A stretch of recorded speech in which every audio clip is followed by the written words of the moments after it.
Hoje a gente vai falar de uma história de riqueza que parecia não ter fim, mas também de um sofrimento gigantesco. E tudo isso por causa de um único material. Para começar, vamos pensar num quebra-cabeça que liga dois mundos que não podiam ser mais diferentes. De um lado, a inovação às cidades da Europa, do outro lado, a imensidão da selva aqui na América do Sul. E a resposta para esse quebra-cabeça é a borracha. Uma substância que literalmente ajudou a construir o mundo moderno, mas que também destruiu milhares de vidas no processo. Então, vamos mergulhar nessa história. Olha só, no finalzinho do século XIX, o mundo de repente ficou com uma sede, uma fome insaciável por borracha. Essa matéria-prima, que vem do látex da seringueira, virou objeto de desejo da indústria. E o motivo foram principalmente duas invenções que mudaram tudo: a bicicleta e o automóvel.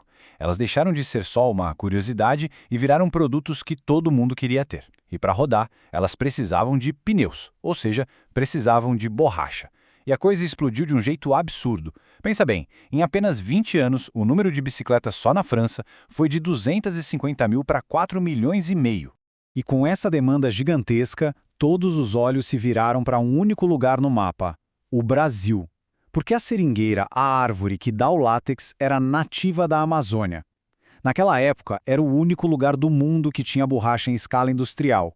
Essa procura toda deu início a uma verdadeira corrida do ouro. Só que, em vez de ouro, o pessoal buscava o látex. E isso transformou a economia da Amazônia assim da noite para o dia. O mais impressionante de ver aqui nesses números é a velocidade com que tudo aconteceu. O crescimento foi exponencial. As exportações simplesmente dispararam em pouquíssimas décadas. A gente está falando de um salto de 2.500 toneladas para mais de 34 mil toneladas por ano no começo do século XX. E aí, em 1910, a gente chega no auge do auge. A borracha já não era só um produto, sabe? Era o motor da economia brasileira.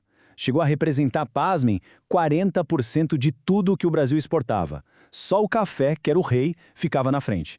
E para onde foi todo esse dinheiro? Bom, uma parte enorme dele foi parar direto no coração da Amazônia, bancando uma onda de luxo e modernização que transformou principalmente as cidades.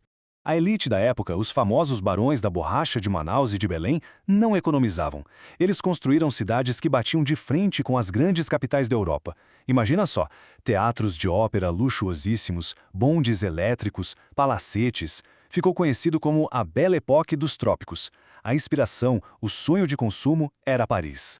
Só que todo esse mundo de glamour, de progresso, de civilização, ele foi construído em cima de uma base de exploração brutal, de muita miséria humana.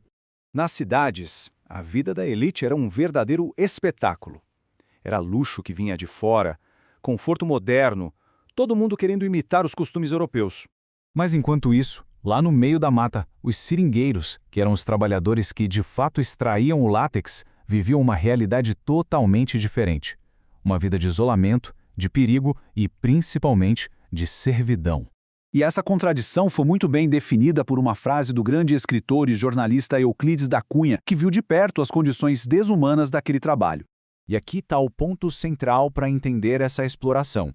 Não era um sistema de emprego, era um sistema de servidão por dívida.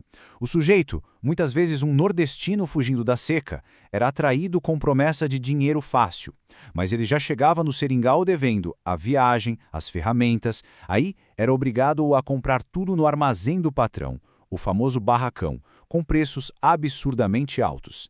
No fim das contas, o que ele ganhava com a borracha nunca pagava a dívida, que só aumentava. Ele ficava preso, literalmente escravizado por essa dívida. Só que tão rápido quanto esse império da borracha surgiu, ele desmoronou. Foi um fim súbito, dramático, que deixou um rastro de fortunas perdidas e cidades que foram, aos poucos, murchando. E por que acabou? Basicamente por concorrência. Ingleses e holandeses pegaram sementes de seringueira aqui da Amazônia, levaram para a Ásia e criaram plantações super organizadas.